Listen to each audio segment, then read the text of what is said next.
فشارك جاهز؟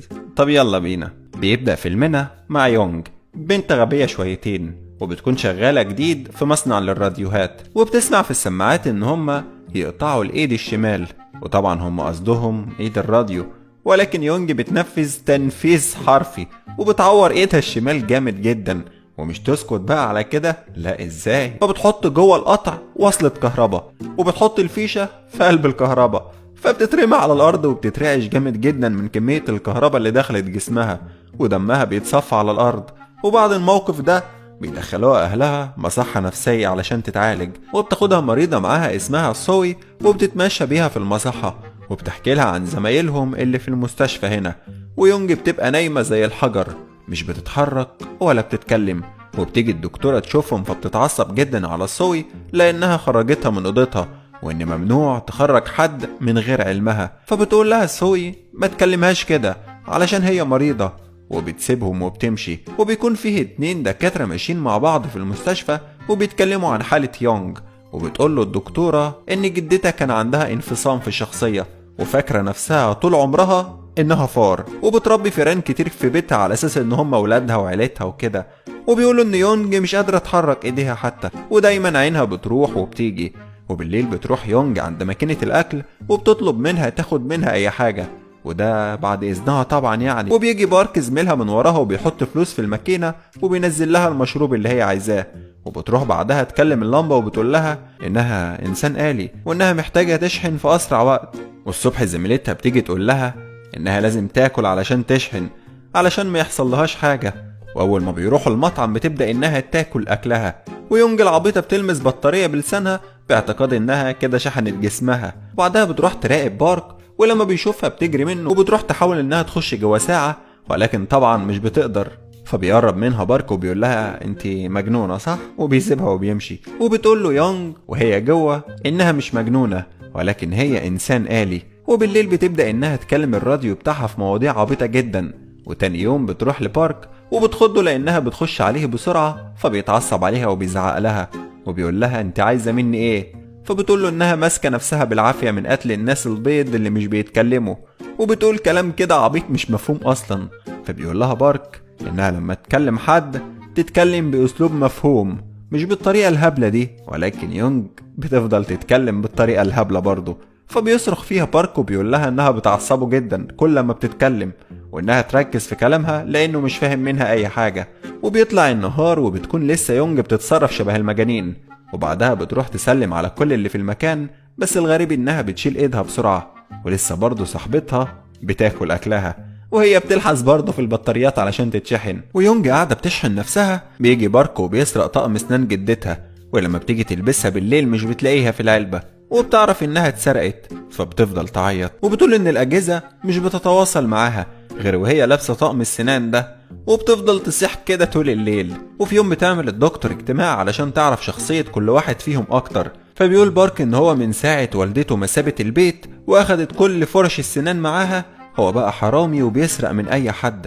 وهنا بيحاول يرجع طقم السنان ليونج، ولكن يونج بتشوفه وبتمسك ايده وبتشوف طقم السنان في ايده، فبتصرخ في وشه وبتقول ان هو حرامي حقير جدا، وبتوقعه على الارض وبتفضل تضرب فيه. ولكن بالليل بيبقوا صحاب جدا وبتفضل تعيط كتير، ولما بيسألها هي مالها مش بترد عليه.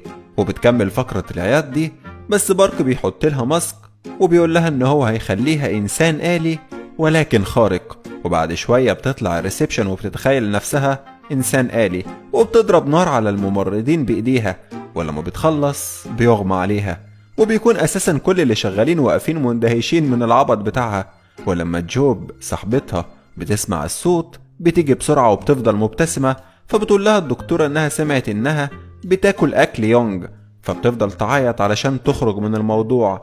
وبالنسبة ليونج بتصحى بتلاقي ايدها في محاليل، والممرضة بتحط في ايدها مقويات علشان تقدر انها تعيش، وبيدوها جلسات كهرباء علشان عقلها يرجع لها وتاكل على الأقل. وبتحلم إنها في جهاز كله أسلاك. وبتيجي جدتها الميتة وبتقول لها يونج إنها أخيرا ظهرت ليها وإنها محتفظة بطقم السنان بتاعها لحد دلوقتي، وبتكلم الآلات بيهم بس هي لو عايزاه ممكن تاخده. ولكن يونج بتصحى وبتلاقي نفسها في المستشفى عادي جدا، وبتفتكر يونج إنها اتشحنت بعد جلسة الكهرباء دي، وبتخرجها الدكتورة تشاوي، وبيمشي بارك وراهم. وفي نص السكة بتسأل الدكتورة يونج هي ليه مش بتاكل، هل هي بتسمع أصوات بتخوفها، ولا هي مش جعانة، ولا هي عايزة تموت وترتاح. فبتقول لها كلامك كله غلط، وانها حاسة انها احسن بكتير دلوقتي. وبتقوم يونج تاني تتخيل نفسها انها انسان آلي، وبتضرب رصاص على كل اللي في المستشفى، وبتقتل الدكتورة تشوي، حتى زمايلهم بتقتلهم، وبتنزل الجنينة علشان تقتل اللي تحت كمان، وبيغمى عليها في الاخر برضه. وبيحط يونج في أوضة الإنعاش، وبيحاولوا بارك وجوب ان هم يقولوا للدكتورة ان هو يخرج يونج من الحبس. فبيقولوا ان ده مش سجن، ولكن يونج جسمها ضعيف جدا دلوقتي ومحتاجة لشوية طاقة، وهي تحت إشراف الدكاترة، بس لو ما كلتش في خلال 3 أيام هتموت، ومحدش هيقدر انه ينقذها نهائي. وبيجري بعد كده بارك على أوضة يونج، وبيقول لو هي مش عايزة تاكل سيبوها لي، ومحدش يغصبها على حاجة. ولكن الممرضين بيطردوه بره وبيودوه أوضة الانفرادي، ولكن بيكون بارك حدف تحت سريرها الكوبايتين اللي كانوا بيتواصلوا بيها زمان، وبترمي واحدة منهم عند أوضة بارك، وبيطمن عليها إنها كويسة، وبيديها شراب جوب، وبيقول لها إن هو هيخليها تطير، وإن هو سرقه منها قبل ما يجي. وفعلا بتسمع كلامه وبتتخيل نفسها بتطير بالسرير في الأوضة بتاعتها، وإنها بقت صغيرة جدا والحشرات أكبر منها بكتير. وتاني يوم بعد ما بارك بيخرج من الحجز، بيسرق جهاز شكله غريب كده، وبيروح عند يونج وبيقول لها إن الجهاز ده بيحول السعرات الحرارية اللي في الأكل لشحنات كهربائية، وكده هتفضل مشحونة طول الوقت و100%. ودي بتكون حركة ذكية من شخص مجنون، وفعلا بيركب الجهاز في ظهرها. ولما بيجي ميعاد الغدا بتقرب المعلقة من بقها، ولكن بتكون مترددة جدا، وكل اللي في المكان بيعملوا زيها. وفي الآخر بتسيب الأوضة وبتمشي. فبيروح بارك وراها، فبتقوله إنها خايفة تاكل علشان الجهاز ما يعطلش منها أو يعلق في النص، وإنها ممكن تاكل على الفاضي. فبيقول لها تثق فيه، وإن هو مهندس ممتاز جدا.